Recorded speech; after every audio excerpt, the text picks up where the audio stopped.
All right, we're preparing to stream live.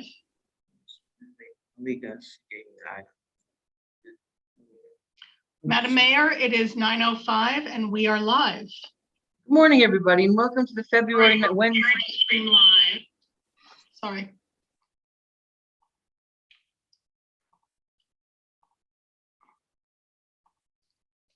Okay, Madam Mayor, we are live.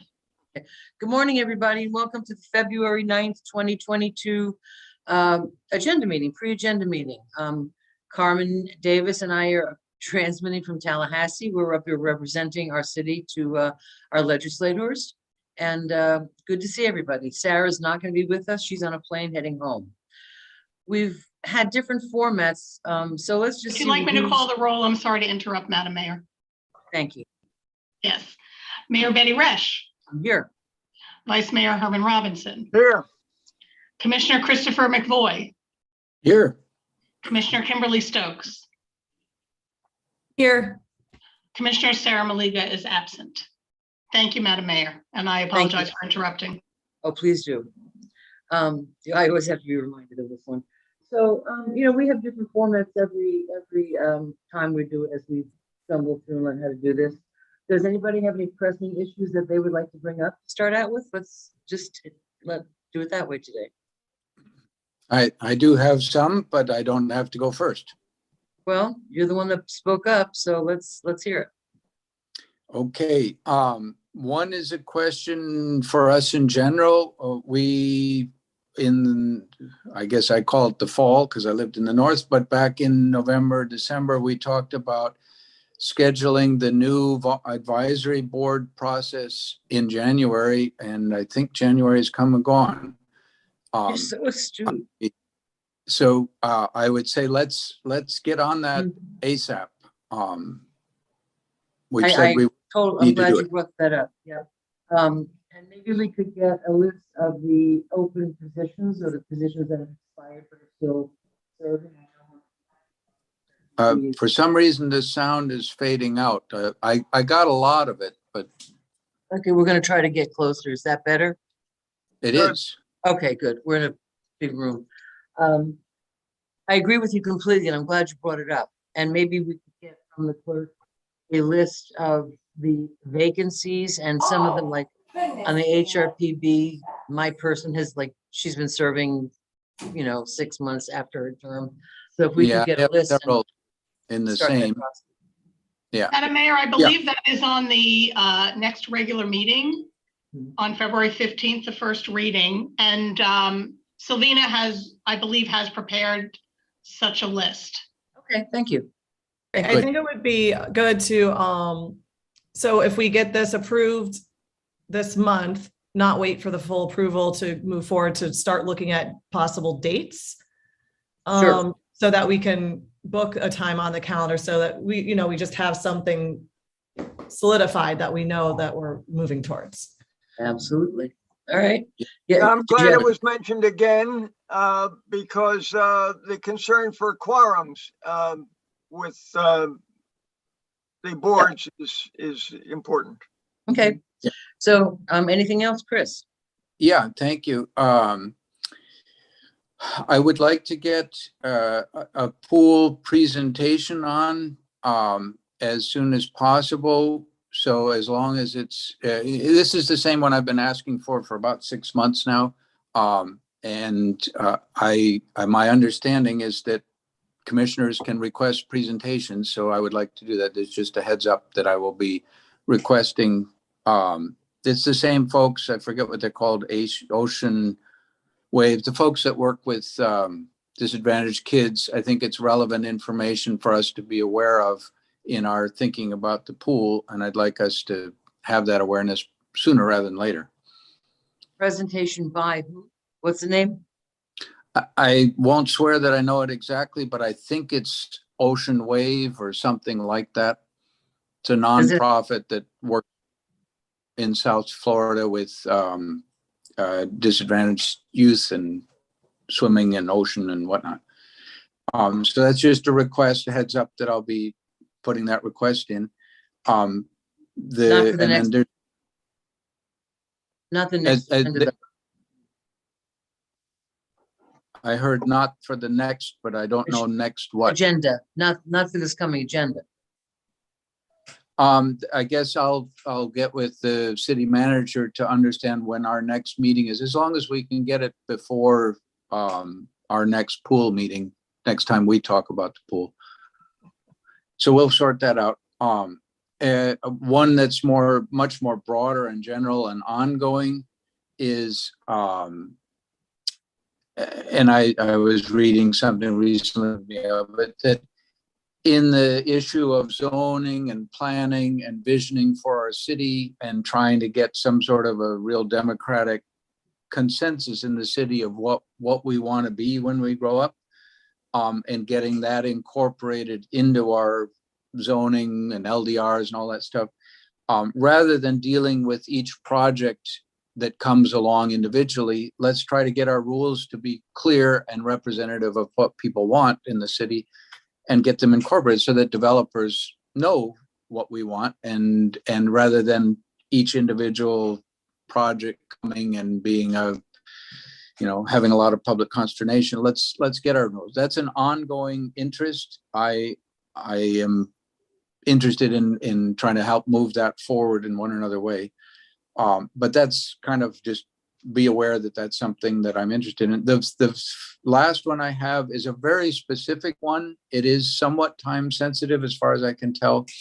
There is something in Palm Beach County called the Palm Beach International Raceway. Some people may know it more with Moroso. It used to be Moroso. They no longer own it. Some other outfit owns it.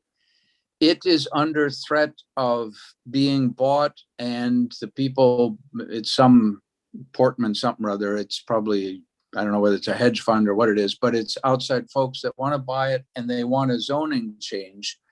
And the relevance to us is twofold.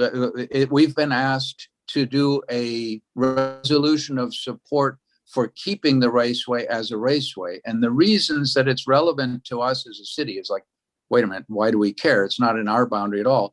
We do care, I think, to put in a resolution of support to keep the zoning as it is and not change it, for two reasons. One is that it turns out we actually have a number of businesses in Lake Worth that are related to motorsports. There's UPR Industries on East Coast and 7th. There's Gaddy's Garage, and there is Race Engineering that's up near the canal. The other interest, in addition to those, is public safety. And apparently Rick Bradshaw has already spoken out. People who go out, I mean, it's not my world, but I hear about it. People who put energy and a lot of money into fast cars or fast motorcycles, if they're not doing it at a racetrack, they wind up on public roads, like on 95 and other places. This happened in Broward County in the 90s when they closed the track that was down there. They started having a lot of issues with people racing just out on the roads. So that wouldn't happen. We can't hear you, Mayor. I don't know if I didn't say anything. I just was gonna start to say, has someone prepared a resolution, like some other group? I'm not aware of that. I will pursue that, and if there is anything, I will get it to Carmen. And if there isn't, we'll figure out how to prepare some. I don't think it needs to be very complicated. Just in the interest of jobs in our own community and businesses in our own community and public safety, that we support this use that's been in place since the 1960s and probably makes sense to keep going. And I'm sure they'll be delighted to hear our interest in their town. Hear which? I'm sure they will be delighted to hear our interest in their zoning. But we can do it. Well, it's an issue, and we're part of the county, so it's not unreasonable to. No. Okay, I'm not to cut you off, but is that your last item? That's my last item. Thank you. Okay, all right. I would like to, I was gonna call on you next. Go ahead. Okay? Yeah. I would like to, about a business advisory board. I know some people frown on boards, but the more input we have, the more so we can come up with.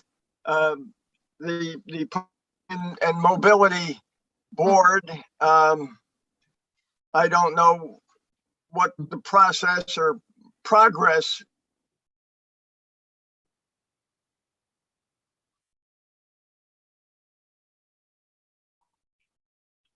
She froze. You're frozen, Vice Mayor. Herman, if you can hear me, cut your camera off. Just with the weather, the bandwidth might be a little bad. It'll help if you turn your camera off. Well, he's frozen. All right. Yeah, now let's move. Let's keep moving. I do want, we have talked about the idea of a business advisory board several times. I don't know if we have enough time here to talk about some of my concerns there, or if we want to make it a discussion item and then we can hash out some of those. It's, I have a lot of questions around any new board that we're going to form. Like, is it just the downtown businesses? Whenever you have a board and you have a limited number of people on that board and trying to make it truly representative, I think we need to figure out those kinds of details before we rush into something like that. If that's the best approach. I worry, like, even within the downtown alone, if you had to handpick 7 businesses to be on that representing the downtown, we want it to be as inclusive and we want everybody in the downtown to participate. So I don't want it to turn into some weird situation where some businesses feel like they've been left out while others have a more influential voice. So that's just my concern with that. I'm anti-board. I love advisory boards and volunteer and participation. I just want to make sure we're setting it up for success. Right. And have you heard, I just recently heard and was approached, and I believe Sarah was too, there is a Lake Worth chamber being formed kind of more formally with the Lantana Chamber of Commerce than it used to be. Like, it was like a meeting, but now apparently they are breaking off a little bit and forming kind of a Lake Worth Chamber of Commerce, which Oh, I okay. think in terms of and I agree with you, it shouldn't just be, 5 people that we know from downtown, but that could be all inclusive. It wouldn't be the downtown business. It would be this Lake Worth Beach business. And I think I agree with you that the more people involved, the better. There's Dixie Highway. There's a lot of business. Did you have anything else, Kim? Oh, yes.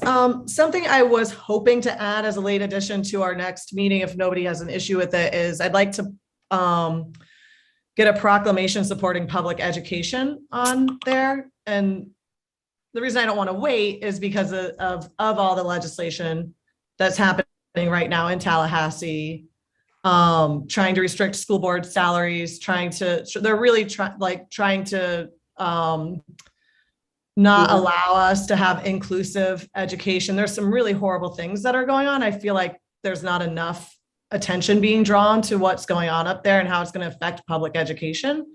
So, yeah, that's it's going to be too late because they're meeting them and they're in the next couple, but I mean, we can certainly make a statement about it. That I think we should, and it needs to be a conversation that we continue having. A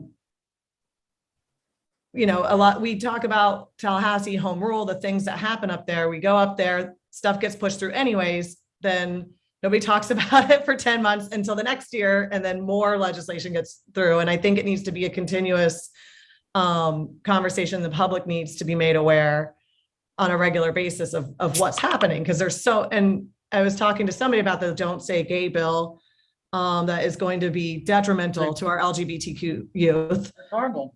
And there are so many people that are active in politics that just still haven't heard about it because we're bombarded with so much bad legislation that it's impossible to keep up with all of it. So I think our job is to help filter that out and let the people that live with our boundaries know what's going on and how it's going to affect them. So I'd like to continue to do that. Does anybody have any objection to that? I don't have an objection. I think, and I agree with the idea that part of our job as local officials is to share information and make people aware. It's unfortunate that there are some pretty bad bills floating through there. The two other ones, and I don't know how we deal with, do we do a proclamation for each one? I mean, the one on the business implication, I forget what It's it's already called, but passing. It's the one passing. that It's going. It's passing. the other one that I'm aware of, there are several. The other one I'm aware of is there's a real bad solar bill that's being pushed through also that Yep. we We might. watched that committee yesterday, and it did go forward, but they talked about some, they're still talking about it, but it looks like it's gonna go forward as well. There was a lot, and Chris, we were thinking about you yesterday. A lot of people came up in opposition to it because of the effect it's gonna have on the solar businesses and solar in Florida, so. Oh, it's horrible. Right, so we don't really have time to talk about it, but I just want you to Right. know that a lot of people did come up and speak against it. So, Would we want to, I don't know what our mechanism is, a proclamation or whatever. I'm certainly in favor of the one that Commissioner Stokes, because I wrote about that one also to somebody Where? in Tallahassee. I don't know. No, I think Florida National Organization of Women or something asked for public comment, so I put stuff in, just as me personally. But the solar one would be worth us making some sort of, I don't know whether it's a proclamation or what. I mean, we can do it, but it's gonna be like waste of time. Yeah, I was thinking And mine we're is right in just the to mid- they're- continue, they're like, we support passing- public education, right? We can support public education anytime, and it will hopefully, Anytime, right. and I'd like to do it, these bills are passing through. Let's reaffirm our commitment to public Mhm. education and draw attention to what's just happened. Yep. So, and speaking of Really, yeah. proclamations, I get sad when I see proclamations on the consent agenda, just because I think the point of them is to, they're very quick to read, just to voice public support of something. So when they go on the consent agenda, I just question their purpose there. So I know if we don't have a presenter lined up, that's what happens. And we have one coming up on our next agenda, declaring February 11th through 17th as 2-on-1 Awareness Week. And I wish we could get somebody from 2-on-1 or from that department to come and receive it, just so that we can voice our support for the way that they are trying to connect our residents to resources and help with mental health crises and suicide issues and things like that. So I don't know if there's somebody we can reach out to through the county or James Green's department that we can try to get somebody there so we can read it out loud. No, I get it. I get it. Yeah. No, I've often thought that myself. But I mean, what some of the people, I understand what you're saying, and I thought about that myself. So Yeah. we could. And then I know, I know you guys might have to leave early. The other two things that have been on my mind is, I think I've asked the city manager before, but I was hoping that everybody else would find it valuable too. Because I know we can't pack our agendas all the time, but I would like to get a presentation on the books soon from staff about what our food truck policy is. Yeah, because I've been hearing concerns of like, where are food trucks allowed? Where are they not allowed? And I hear one thing from one person and one thing from another person. Yeah, I met with, there's a woman, we may have all met with her now, Michelle Mowers, who has a food truck, right? When I met with her the other day, and after that, I spoke with Christy, and I said, hey, food trucks are coming up. I think we want to look at the food truck. She said it's an ordinance, it's a land use regulation, and then the first thing she said, though, which kind of cracked me up, I must say, is that, they're not allowed on city right of ways, which of course sort of flies in the face of the reality. So we're on it. We're doing it already. Okay, good. Together presentation. Okay, awesome. And then the very last thing is, this has come up a few times and it's being reignited again on Facebook right now, but the parking change that happened by the Gulfstream Hotel. Right? And, that was not something, we're getting blamed for that. That's not something that we voted on. That's not something that I was ever asked about. It just kind of happened. So you know, we don't have a lot of, to my knowledge, residential parking only decal program in the city. It just doesn't exist. So that kind of was like a pop-up, one-off kind of thing with our public spaces. And, you know, I would like to think that the intention was for it to be temporary until the Gulfstream Hotel builds their parking garage. They can work something out with the condos next door, but I do find issue with it, especially at the holiday event that we all went to, and people are coming to watch their kids sing and they're getting ticketed for parking in something that's always been public parking. So yeah, I'd like to understand more about what the plan is with those spaces. Okay, if Commissioner Stokes, we can give some information regarding that. Certainly that is a temporary situation that was addressing a parking issue in an area. And I know I asked Juan if he can shed light on that and tell you about our plans concerning the parking needs in that area. Thank you, Carmen. Yeah, Commissioner Stokes, it is temporary, and it started from when the developer was moving forward with doing the core boring studies and on the vacant property. So it is temporary. Staff and I, over the last couple of months, as we were anticipating or waiting for an actual application to be submitted, we've been, trying to fine tune some parking ideas to share with the developer, especially during construction, and then obviously post-construction. So the temporary parking on Golfview is exactly that. It's temporary. We can relax it.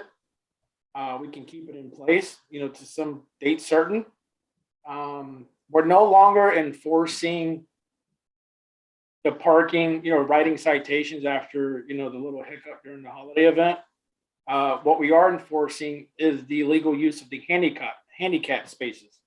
So there's 38 total spaces that have been kind of identified, and 4 of those spaces I think are handicapped. So that's really what, parking is looking to enforce. Now we can, during events, especially any big events, Lauren and her team have been looking at and have identified parking plans that would be part of an event permit approval moving forward once the hotel gets activated. So we're kind of looking at this in phases. There's the pre-construction, construction phase, which will include a developer having to potentially create arrangements with maybe some vacant parcels along Federal, maybe Church of the Glades, because you're going to need parking spaces for all the people working on the actual project. And then there's post-construction, which includes obviously the impacts of the park and how it's used during events. 4th of July comes to mind. So Lauren's team, has got some proposals there, and then a conversation that needs to happen, which hasn't happened yet formally, is to look at the parking environment comprehensively all along Golfview, not just in front of the hotel, but also, we'll say from the south end of the golf course, kind of where Golfview starts, all the way to the southern end where it kind of runs into what I call Middle Bryant, which is, the middle part of, Bryant Park. And then how does that, from a parking comprehensive perspective, how does that impact Old Bridge Park, once the hotel and the vacant, parcel is activated, and again, that's, we just got the application submitted, last week, I think it was. So there's still a lot of conversations to be had. Yeah, and I don't know that people are going to really, when we say temporary, we're talking about a couple of years. Yeah. I'm not, I don't think that's a particularly helpful solution with those, because it's right on the park. You want to go to the park. We're the people that get, and I understand the genesis of why there's a problem with the Gulfstream condos, but So do you, I had not anticipated that we. I'm trying to say that it was mentioned about a parking advisory board.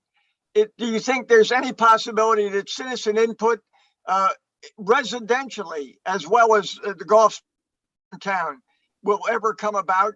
Because I value staff's but when, you know, decisions are made unilaterally, they'll sometimes come back to bite you without citizen input.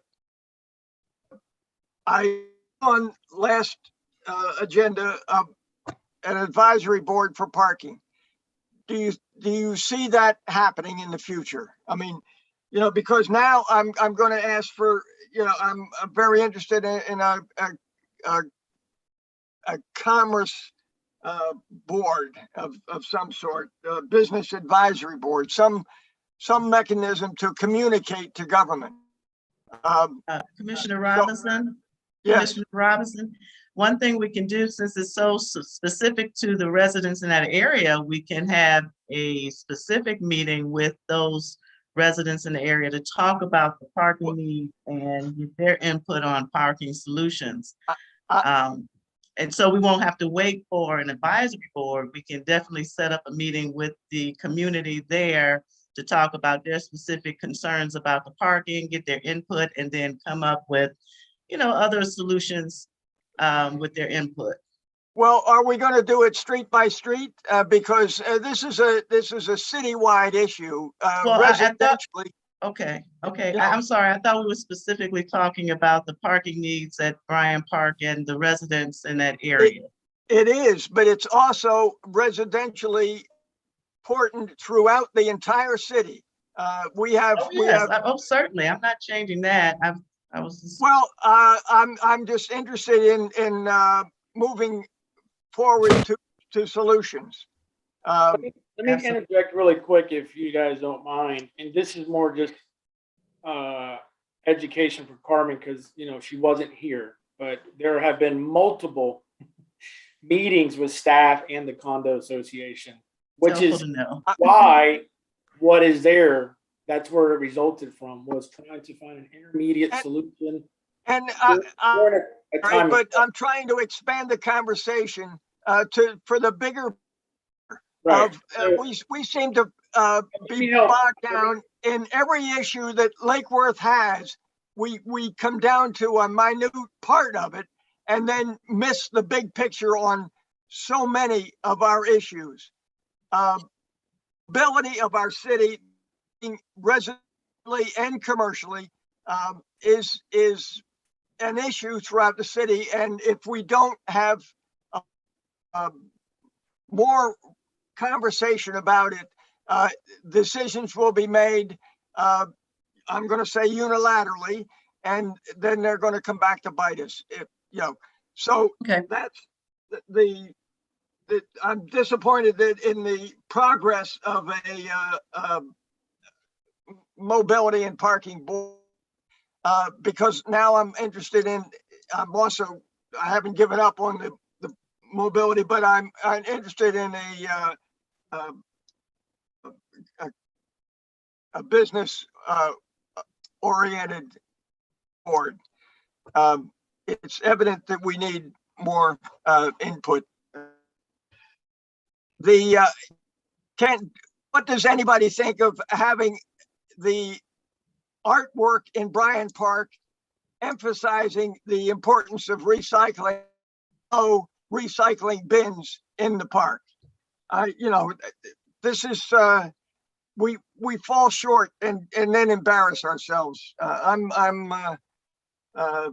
looking forward to better policy, better procedure, better process. Thank you.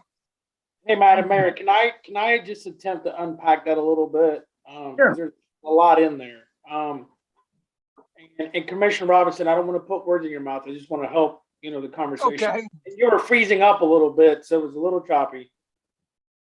I have talked about publicly at several commission meetings, kind of historically before everyone was voted into office, about the parking study process that the city was going through, and went through a parking study, and then COVID hit.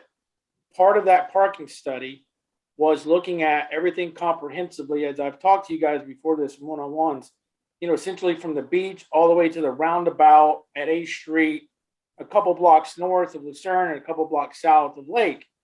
And part of that conversation not only includes looking at how to create a parking environment that's efficient, whether it's with future parking garages, on-street surface lots, metered parking, non-metered parking, and a decal program. Now, part of the residential decal program that Christy and her office have been looking into is whether or not, if we decide to implement such a program, if we're allowed to do it because of this, because of the issuing of essentially exclusive parking on a right-of-way, which we don't technically own the right-of-way. And Chrissy, jump in if I say something wrong.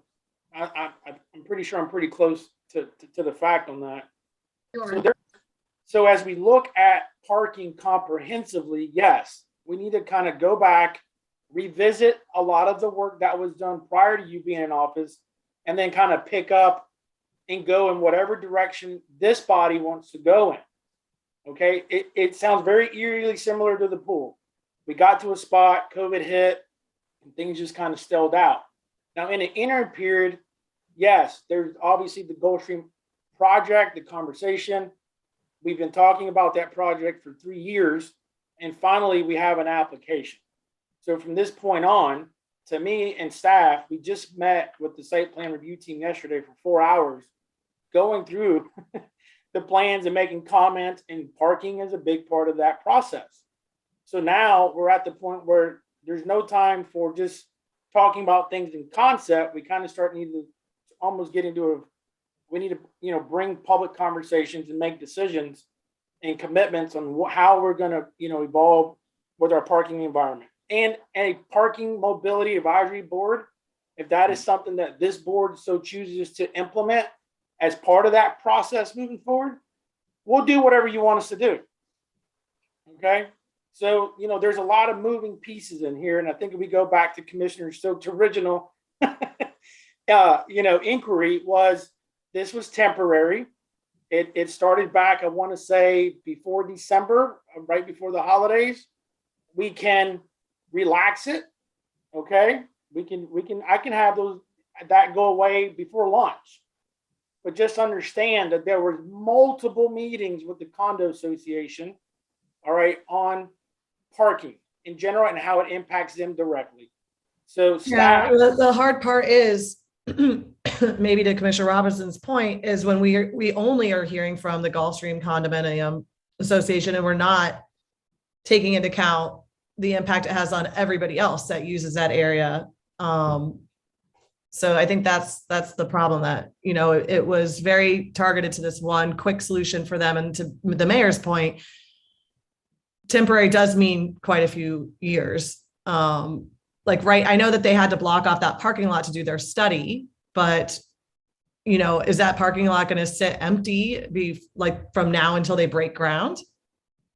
And I would like to revisit it. And also, of all the spaces that we gave them, are they using every single one of them on a consistent basis, or a lot of them sitting empty? Have we seen the need there? Maybe they don't need quite as many spaces. I don't know. I think it does feel a little like too much right now. the use of the spaces, Larry, when we implemented it, I had him pay attention, kind of run some data, and it's very cyclical. So there's peak times and there's down times. And, we have numbers that kind of justifies the usage of it. So to answer your question, more specific, no, they're not used and occupied all the time. There's peak hours and peak days when it happens. So, we can definitely talk about this publicly more in more detail at another meeting. Just let us know what you want to do, at the end of the day. And then if we want to have kind of a community input opportunity to get input from other people that live, in that block or that surrounding area. Or visit the park that don't live in that area. And Exactly. it's not just that, understand that there are parking issues on all the side streets throughout the city. Yeah. We've again focused on one thing, but it's a citywide issue. And Commissioner Robinson, at first I was wondering if we were jumping the gun, getting an advisory board going on parking and mobility, but I do think, as Juan is Sure. mentioning, that we it is an ongoing conversation that we're going to be having when we talk about our parking studies, when we talk about our mobility plan. And I don't think it would be a bad idea to have a group of people that can help us get that citizen input and go through that they're also keeping an eye on the parking studies and the mobility plans as they evolve. We never really defined what they were going to be doing, if they had any actual power, or if they're really more of an oversight committee and just a way to get the community to have like a place to more of a structure for the community to get involved and follow along as we're working with us through these issues. So I think that's what I was lacking last week, was just a clear understanding of what this board would be responsible for in doing. But I do think these are Sort of like important the education conversations. board. Right. Yeah. You throw it out and you see what, it develops to be.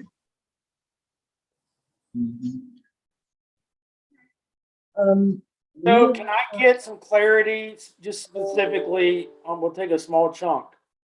What does this board want us to do with the spaces on Golfview related to the condo in front of Bryant Park? My hesitation is, I agree with the mayor that I don't like the use of the word temporary unless it specifies temporary for the next 3 years. I think it should have come to us rather than just, being plopped out there. I know of a person who recently moved to town, came to that holiday gathering, and their introduction to the town was a $40 ticket for parking in what looked like, parking for the park. That's just one example, but I think the issue that the parking is, it's not just regional, it's people who use the park and how to balance that with the condominium. Yeah, we're definitely not trying to discourage anyone from using the park. I mean, there's cyclists that park on Golfview and go and ride up A1A. I mean, it's used by people from all over. So, I guess we got to find a compromise between many interested parties over a period of time. Usually when you have a construction project, it creates some temporary uncomfortableness, I guess, some adjustments. But we're here at the pleasure of you guys. You just tell us what you want to do. Mayor, we couldn't hear Betty, you. come closer again, Betty. Come closer How to many, us. how many There you go. spaces are there, Juan? Currently, there's 38, and I think 4 of them are handicap. Couldn't they be moved down to the parking lot south of where they are now? That's boat parking. Well, no, we looked at a lot of different versions and a lot of different options on how to accommodate this without creating another problem downstream. Mhm. And the easiest way to do it, and if you guys don't mind, I can share a screen so you can get a visual of what I'm talking about. So bear with me. Can everybody see this aerial map with the yellow lines? Okay. So, I think everyone's familiar, right down here is First Avenue, and south of there, the public boat, what we have south of here, I think I've shown you guys the preliminary WGI study. We definitely shared it with the condo, but zone 4 is below that. And in zone 4 are extra truck and trailer parking spots to help, for boaters. But what we've seen over years is that a lot of those parking spots on the outside don't get used by truck and trailer. Yeah. So long range, one of our ideas is to repurpose and restripe some of the parking spaces along Golfview to help create, some additional parking spaces. Because as of what I understand is that the hotel project, their parking count is satisfied within the footprint of their project. But we're trying to look ahead, right, and think of something that's activated, people coming and going, events, so we do comprehensively have to look at parking in totality, which is what Commissioner Robinson keeps alluding to. So, And because a lot of those projects, a lot of projects throughout the city are using on-street parking as a count. right. And I'm looking at space in front of the condos and in the corner of the condos, the glass house, as potential parking. If these people bought a condo with no parking, and want to use some of their lawn space for parking, that's their decision. But, you know, there are Not necessarily. property rights.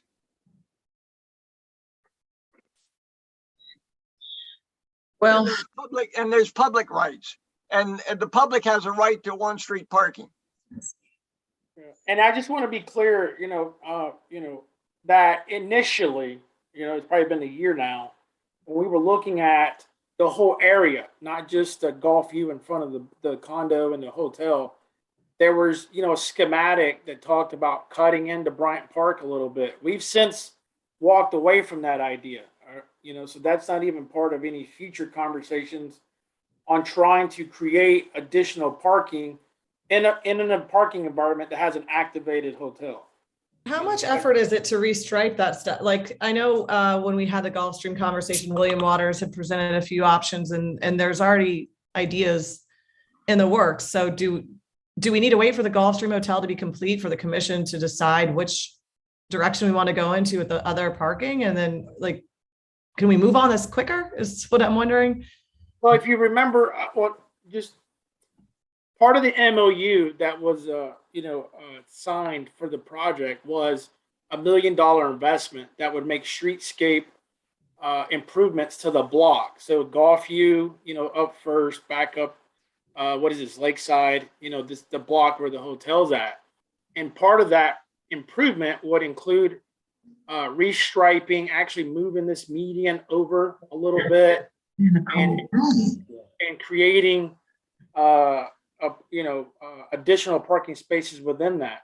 Then what's outside of that agreement is what does the city want to do in relation to what we call Zone 1, which is, the very south end of the golf course on the Golfview piece, and those parking spaces that help support, Snook Islands, and there's, just a couple public parking spaces on that fence line. And then you got the middle part that has public parking spaces, which we call Zone 2, between Lake and Lucerne. And then this is Zone 3. And then Zone 4, like I said before, is the bottom portion all the way up to basically where our master pump station's at. So we can definitely bring forward item specific to talk about this at a, upcoming commission meeting. And we can go over the, preliminary plans. It's nothing set in concrete. Again, it was a very loose, just conceptual thing that WGI did for us. And then William and I and Lauren, after that, we've kind of, we've adjusted those ideas as well. But again, it doesn't account looking at all of downtown and all of, it was just very centered around this specific area. And Juan, when you bring the item to us, because I think you're hearing that there is interest in increasing public input into how to solve some of this, could you also bring us as much data as you can wrestle up on use of the boat parking, use of any of the other, any data, parking tickets, whatever that you have to, including maybe informal observations from people, look, we never see anybody parking in zone X or whatever, so that we have a bit more data to help inform our decision. Yeah, most definitely. We have parking counts. Larry and his team have done a good job. Tracking, we have boat ramp usage. We'll definitely provide all of that and give you as much data as we have. But I would just encourage us, as this conversation comes forward, back to Commissioner Robinson's comments, is that not only do we look at essentially, the Golfview area, Bryant Park, but also we need to start thinking about how it impacts everything to the west. And then how does, maybe Old Bridge Park play into the overall?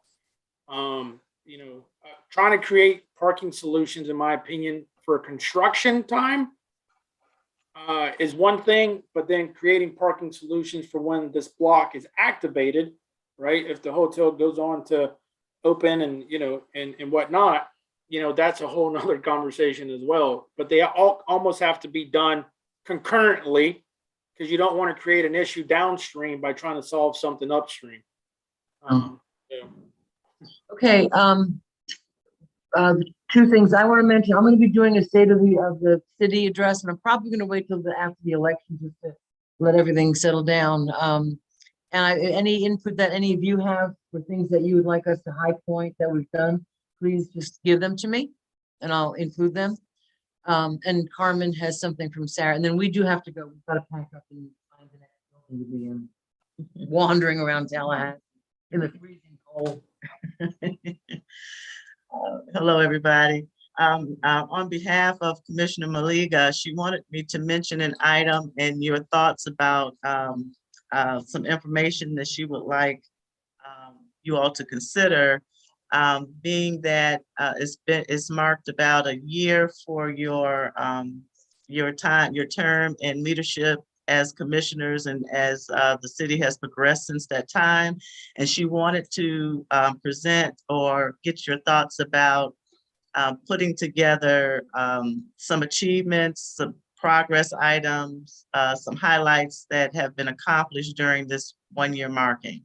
So, well, yeah, it's Okay. so it may be similar to the state of address. I'm not sure, but she asked me to mention that and get your input on that.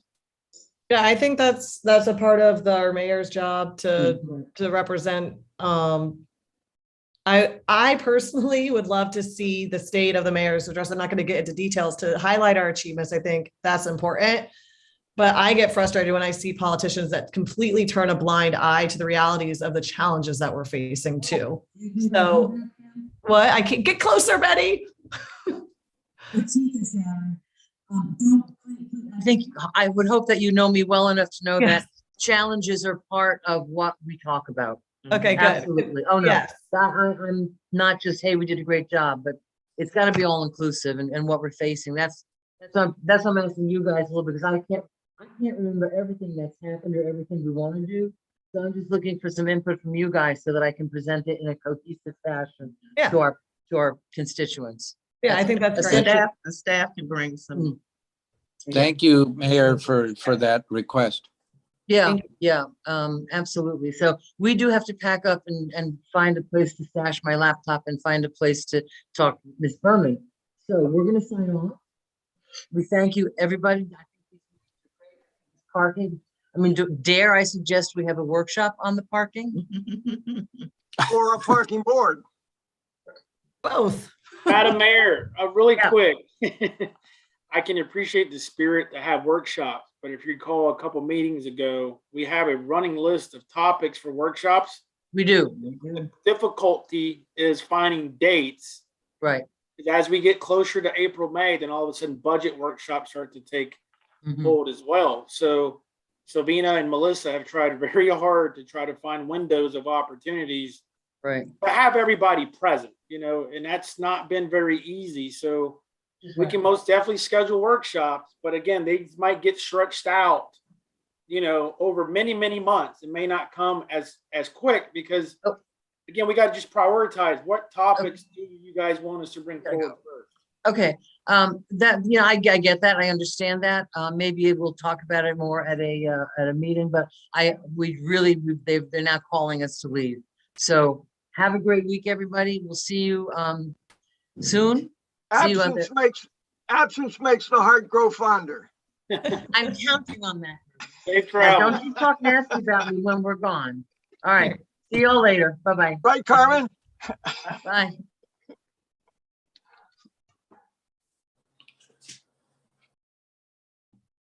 All right, I guess that ended the meeting.